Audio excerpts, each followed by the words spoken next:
6 yıl boyunca Gülistan Doku nerede? Gülistan Doku'ya ne oldu diye sordu herkes. Ama bu sorular yanıtsız kaldı. Şimdi geldiğimiz noktada 6 yılın ardından tutuklamalar, gözaltılar oldu. Siz bu oluşan tabloyu nasıl değerlendiriyorsunuz? Şimdi öncelikle Gülistan Doku'dan önce Nari'nin olayı biliyorsunuz açığa çıktı. 140 John Hurt'un son bir belgeseli vardı. Yani ben belgeselin sonunda hatta babanın son konuşmasında yani ağladım bile yani. Çünkü orada sistemin ne kadar çürüdüğünü aslında delil aramak yerine kolluk kuvvetlerinin delil yaratma peşine düştüğünü, Gülistan Doku olayında da keza aynı şekilde. Yani valinin oğlunu korumak pahasıyla 280 gün boyunca gidip Muzur Nehri'ni aratması, yani niye? Kızın köprüde son görüldüğü yerde kamera görüyor üniversiteden. Kızın atlamadığına dair kanıt var. Hala kanıt yaratmaya çalışıyorlar. Şeyi arıyorlar, suyun içinde arıyorlar. Ondan sonra emniyet müdürünün çürütülmesi, kızın telefonunun kayıtlarının silinmesi. Yani bunlar Türkiye'nin maalesef ki normalleşmesi oldu. Bir tane son bir şey vardı, akademisyen vardı, kadının ismini unuttum. Türkiye'de artık sosyal çürüme var diyor. Gerçekten ve bu sosyal çürümeyi biz derinlere kadar hissediyoruz. Her şeyde hissediyoruz bunu. Yani devlet dairesinde bunu hissediyoruz. Adaletin işleyememesinde hissediyoruz. Bu son dönemde artık biraz gerçekten bir Gülistan Doku olayında son tutuklanmalar biraz umut, az da olsa bir umut yeşermesi oldu insanın içinde. Yani çünkü 6 yıldır hala rafta olan bir dosyayı bir daha indirip, ya bir savcının tayininin çıkmasıyla dosyayı bir daha raftan indirip o dosyayı inceleyip yeni bir soruşturma başlatması biraz umut yeşertti içimde. Ama bu yani ne olursa olsun 6 yıl sonra Aslında olmuş evet, bir şey. evet. Şimdi 6 yıl sonra olmuş bir şey. Ya geç gelen şeyin ne faydası var? O annenin, o babanın, o kardeşinin üzülmesi. Ya ki biz de üzülüyoruz. Benim 5 tane ablam var. Hiçbirinin başına öyle bir şey gelmesini hiç kimse istemez. Ne yazık ki Türkiye'nin gerçeği bu. Ya bu sistem bu şekilde ilerledikçe ki her zaman böyle olacak. İnsanlar kendi gönlüne göre yani tanıdığıyla veyahut başkasının vasıtasıyla, torpiliyle aynı ismi bir tane kurada 2 defa okumasıyla zaten bunları açık açık görüyoruz. Milletvekili geliyor, Cumhurbaşkanı diyor ki bu benim yeğenimdir. Evet. Yani ve bunu halkın gözünün önünde yapıyorlar. Utanmıyorlar da. Evet. Yani utanmaları da yok artık. Soruşturma dosyasına baktığımızda 6 saatte bütün bilgileri aslında toplamak mümkün. Evet. Ya çünkü delil aramıyorlardı. Delil yaratma peşine düşmüşlerdi. Artık sistem böyle. Narin Güran cinayetinde de aynı şey. Adamı almış karşısına, adam katil zanlısı diyor ki ben öldürdüm, ben. Siz bu 6 yılın ardından ortaya çıkan bilgileri nasıl değerlendiriyorsunuz? Neden bu kadar bekledi veya bekletildi? Patlak veriyor. Çünkü bunlar siyasette şöyledir. Yani bir yerden patlak verdi ve bunu yama yapıp kapatmaya çalışıyorlar aslında. Yani bu kadar basit. Evet.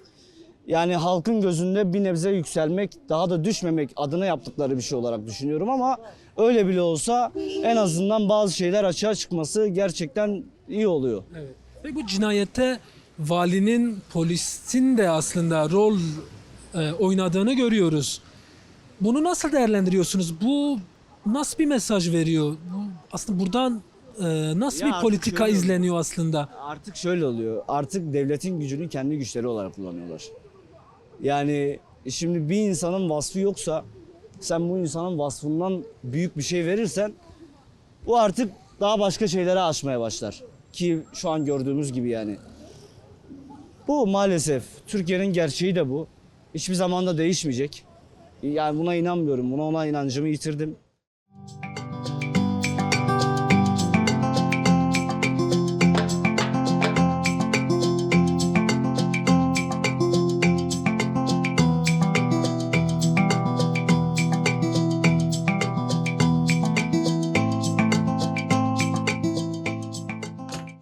Yıl boyunca herkes Gülistan Doku nerede, Gülistan'a ne oldu diye sordu. Evet, abi. Şimdi geldiğimiz noktada birçok kişi tutuklandı, gözaltına alındı. Evet, abi. Yani siz bu oluşan tabloyu nasıl değerlendiriyorsunuz? Ne söylemek istersin?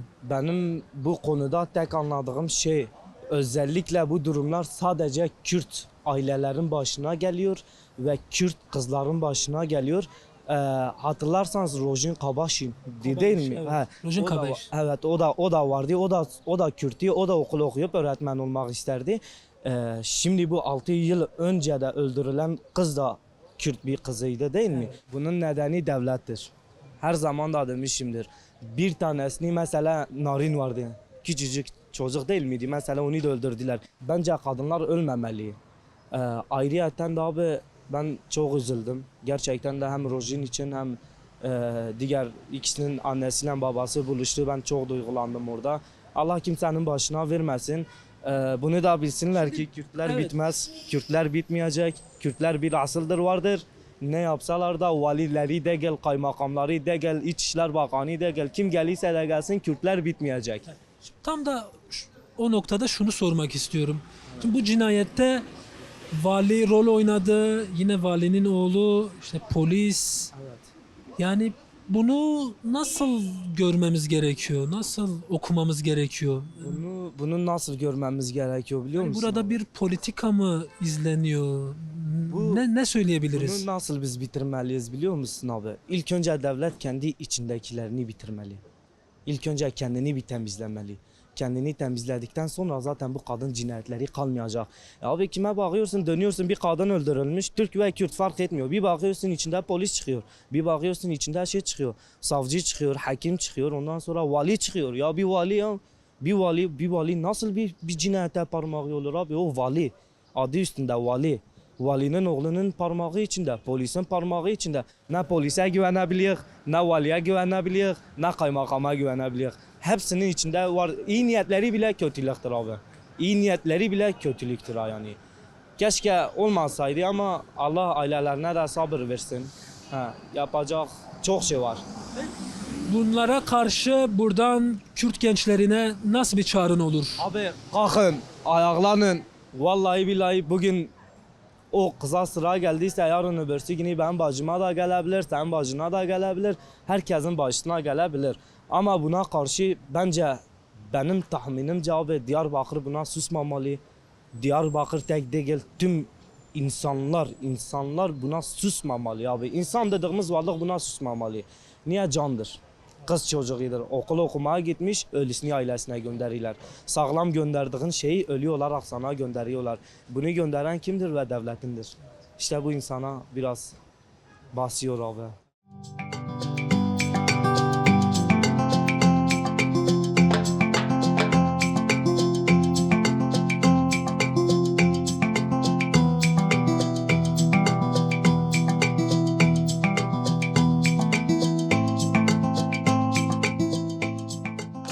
Baktığımızda Gülistan'ın katledilmesinde vali yine polisler rol oynadı. Sizce bir genç olarak bundan ne anlamalıyız?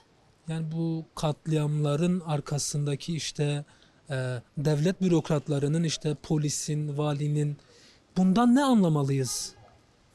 Bak şimdi şöyle bir şey var. Artık öyle bir hale gelmişiz ki mesela yolda tutanı kalkıp polis yapıyorlar, şey yapıyorlar. Mesela örnek veriyorum, ben bugün vali olsam tanıdığımı getiriyorum, polis yapıyorum. Tanıdığımı getiriyorum, işte asker yapıyorum. Tanıdığımı getiriyorum, savcı yapıyorum. Yani artık öyle olmuş ha. Türkiye'de okuyan insanlar var. Sabahlara kadar dirseğini çürüten doktorlar var, hemşireler var. Adamlar okuyor, mezun oluyor, atanamıyor. Niye? Çünkü herkes kendi torpilini koyuyor. Torpilini koyuyorsun, bak o kadar çocuklara katlediyorlar.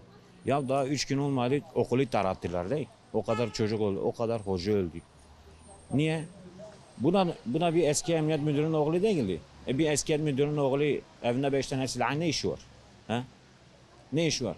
Bu emniyet müdürü diyor 5 tane silahla ne işi var? Hepsi de kendi üstüne de kendi çocuğun üstüne şey yapmış. Ruhsatını yapmış.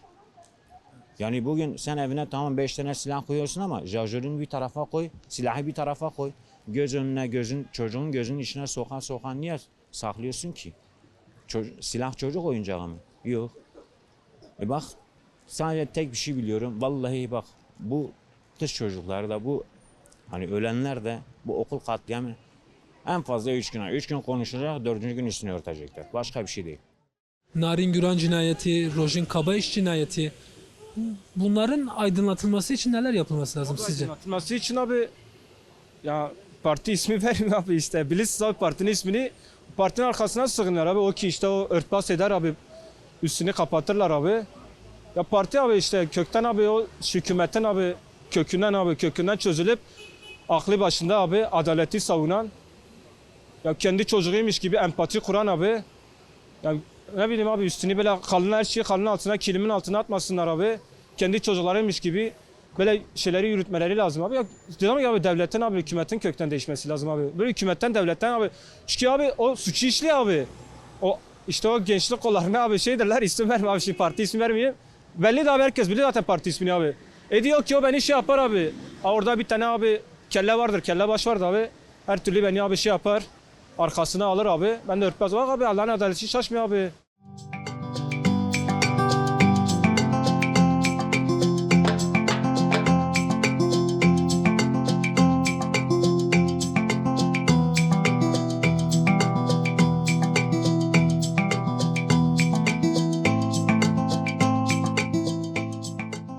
Altı yıl boyunca herkes Gülistan Doku nerede, Gülistan'a ne oldu diye sordu.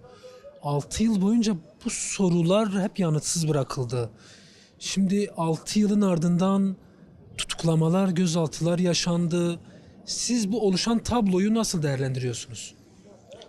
Yani aslında sorduğunuz soruya biraz da soru tarzında bir cevapla karşılık vermek bence daha doğru olacak.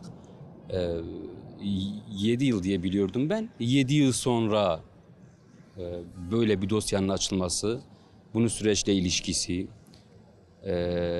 elbette ilgi çekici. Yani insan bir sorguluyor.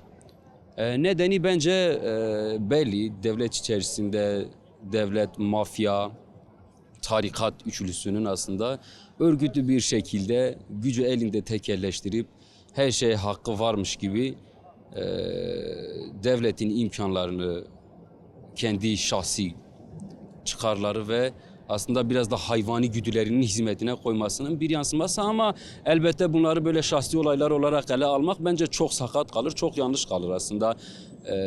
Yıllardır bu topraklarda yürütülen çok kapsamlı, çok boyutlu bir özel savaş politikası var. Aslında bu olayı biraz da ya da tam anlamıyla özel savaş politikası çerçevesinde değerlendirmek daha doğru olacaktır.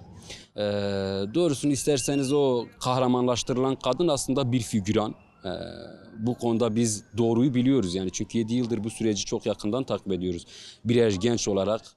Neden Kürt gençleri niye hedef alınıyor? Mesela aydınlatılamayan cinayetler de var daha. İşte Rojin Kabayiş örneği, Rojvelat Narin, Kızmaz. evet, Rojvelat Kızmaz, Narin Güran. Yani bunlar özel savaş politikasının sonuçlarıdır diyebilir miyiz? Yani Kesinlikle öyle. Zaten yani tespit gayet yerinde. Bu topraklarda yürütülen özel savaş politikası sadece bir boyutlu değil ya da kaba savaş değil. İşte silahlarla gidip savaşalım falan öyle bir durum yok. Daha çok özellikle 2016'dan sonra savaş tamamıyla medya ve özel savaş kulvarına kaydırıldı ve oradan yürütüldü. Bunun en baştaki hedefleri de ana hedefleri de başta çocuklar ve kadınlar olmak üzere Kürt gençleri oldu. Ve çok pervasızca yürütüldü. Birçok olay yaşandı. Rojvelat Kızmaz'ın Gülistan Doku'yla ilişkisini birçoğumuz biliyoruz. Aslında bazı şeylere isimlendirmek gerekiyor. Bazı şeylerin gerçek anlamını böyle olaylarda çok rahat görebiliyoruz. Mesela bu topraklarda geliştirilen sözde güvenlik korucularının aslında güvenliği tesis etmekten değil de devletin bu topraklarda yürüttüğü özel savaş politikasının aparatları olduğunun teşhiridir bu. Teşhiridir bu. Bunun yanında şunu sorgulamak gerekiyor. Bu olayın 7 yıl sonra yani 7 yılda yaşanmayan gelişmelerin bir haftada gelişmesi tesadüf mü sizce? Bu soruya böyle bir soruyla cevap vermek gerekiyor. Yani aslında şunu da sorgulamak gerekiyor. Bunun ucu nereye varıyor? Burada yapılan şey şu.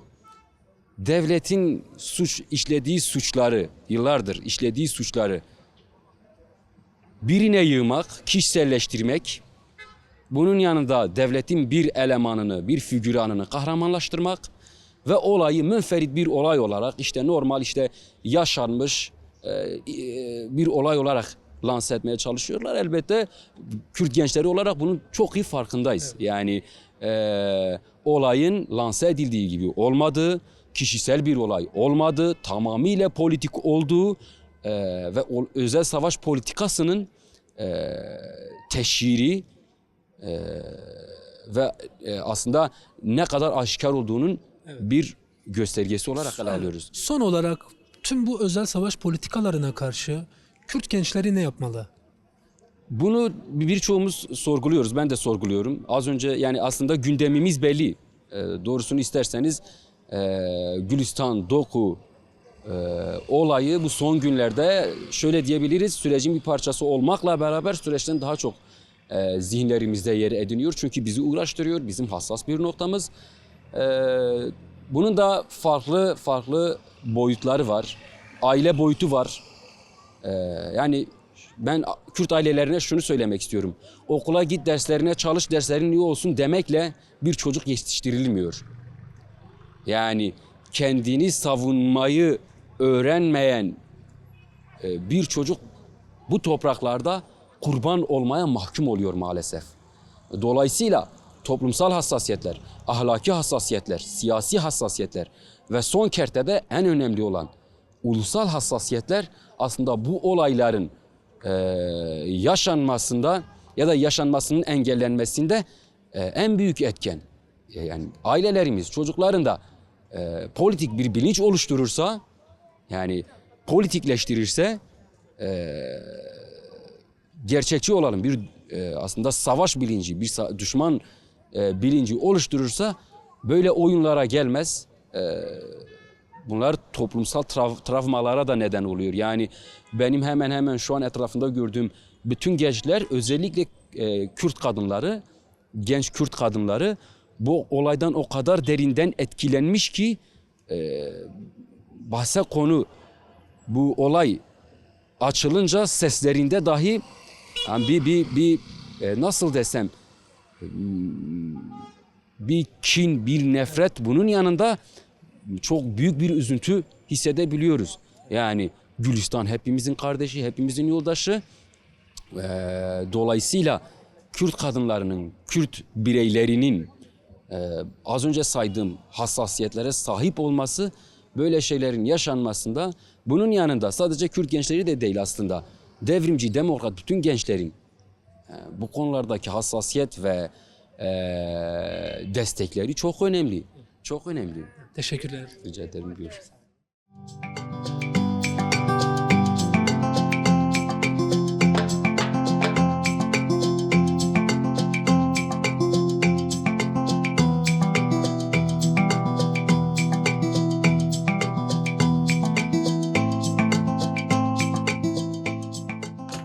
Gülistan Doku'nun katledildiği soruşturma dosyasına baktığımızda aslında bütün bilgiler 6 saatte ortaya çıkarılabileceğini gösteriyor.